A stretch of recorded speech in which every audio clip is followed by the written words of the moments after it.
মহান বিজয় দিবস উপলক্ষে কুড়িগ্রামের রাজীবপুরে নানা কর্মসূচির মধ্য দিয়ে দিবসটি উদযাপন করা হয়েছে। রাজীবপুর প্রতিনিধি এস.এম. লুৎফর রহমানের পাঠানো প্রতিবেদনে বিস্তারিত।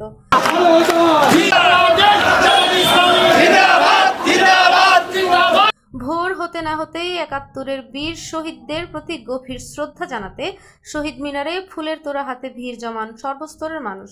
দিবসটি উপলক্ষে বিভিন্ন রাজনৈতিক দলের উদ্যোগে বের করা হয় শোভাযাত্রা ও মিছিল।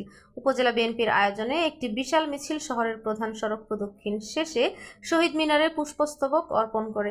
এ সময় ৭১-এর চেতনা ভুলি নাই, ভুলব না এই স্লোগানে মুখরিত হয়ে ওঠে রাজীবপুর। এছাড়াও জাতীয় নাগরিক পার্টি এনসিপির পক্ষ থেকে শাহ আলমের নেতৃত্বে একটি মিছিল নিয়ে শহীদ মিনারে ফুল দিয়ে শ্রদ্ধা জানানো হয়। অপরদিকে বাংলাদেশ জামায়াতে ইসলামীর আয়োজনে বিজয় দিবস উপলক্ষে একটি বড় মিছিল বের করা হয়। মিছিল শেষে তারা জাতীয় কর্মসূচিতে অংশগ্রহণ করে। পরে উপজেলা প্রশাসনের উদ্যোগে মহান বিজয় দিবস ও বীর মুক্তিযোদ্ধাদের সংবর্ধনা অনুষ্ঠান অনুষ্ঠিত হয়। উপজেলা নির্বাহী অফিসার এ.এফ.এম. শামীমের সভাপতিত্বে আয়োজিত অনুষ্ঠানে মুক্তিযুদ্ধের চেতনা সমুন্নত রাখার আহ্বান জানান বক্তারা।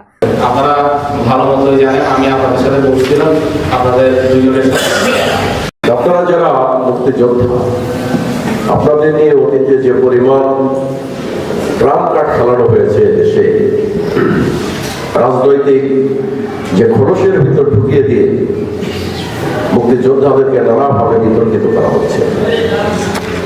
আমরা 19৭১ সালে আমি তখন ক্লাস 2-তে পড়ি।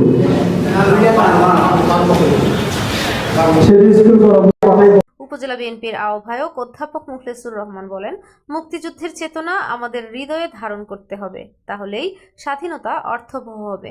অনুষ্ঠানে আরও বক্তব্য রাখেন উপজেলা জামায়াতে ইসলামীর আমির আবুল বাশার আব্দুল লতিফ, বীর মুক্তিযোদ্ধা আজিজুর রহমান, হাবিবুর রহমান ও বেলাল হোসেন সহ অনেকে। অনুষ্ঠানটি সঞ্চালনা করেন অধ্যক্ষ মাহবুবুর রশিদ মণ্ডল। দিনব্যাপী এসব কর্মসূচির মধ্য দিয়ে রাজীবপুরে মহান বিজয় দিবস পরিণত হয় শ্রদ্ধা, ঐক্য ও দেশপ্রেমের এক অনন্য উৎসবে।